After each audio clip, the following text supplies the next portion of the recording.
Everybody, my name is Rachel, and I'm sorry I haven't introduced myself before, but I wanted to connect better with you.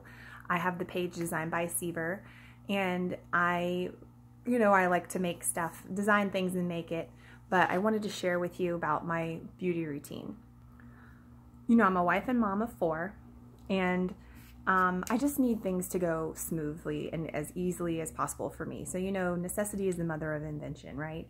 And that's what I like to do with my designs. Well, I wanted to do that with skincare too. So I love watching QVC, and I was watching it one day, and they had Tatcha on, that brand Tatcha. So they were talking about cleansing oil, and they were talking about this specific ingredient called camellia seed oil. And camellia seed oil, they said, was part of the geisha's cleansing routines, and that really got my attention because that was serious makeup that those ladies wore. And I've also been intrigued by Queen Esther from the Bible. And last year, when I was doing community Bible study, we were talking about Israel's return to Jerusalem, and we studied a whole bunch of books of the Old Testament, and one of them was Esther.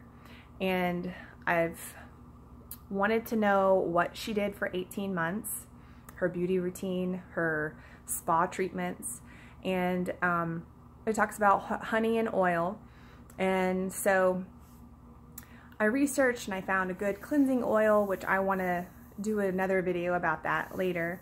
But I found a good recipe that I've tweaked to fit me. And then I found this really great book called Beauty Secrets of the Bible by Ginger Garrett. And she talks about using honey to wash your face with.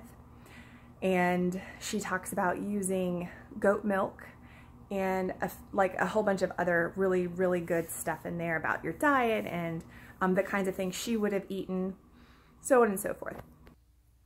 So I just want to talk about, right here, I bought a $50 cream at Sephora that was supposed to take care of these wrinkles here, and it wasn't doing the trick. But after using honey for less than a week, I started seeing more plump fullness around the under eye.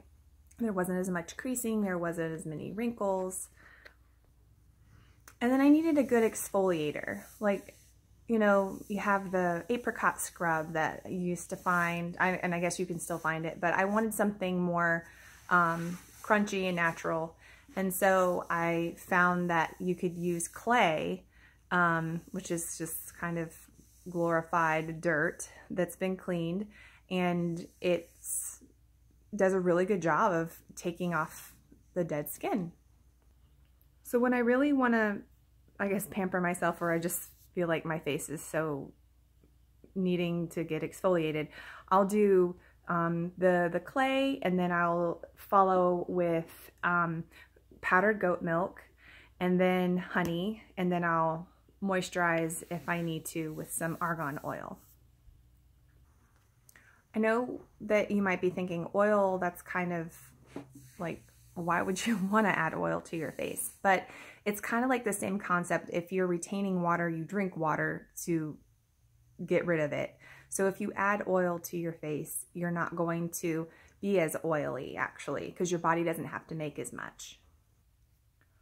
It's just really cool to me that we can go in our pantry, for the most part, and find these things that will be very effective and help us with our skin as it ages.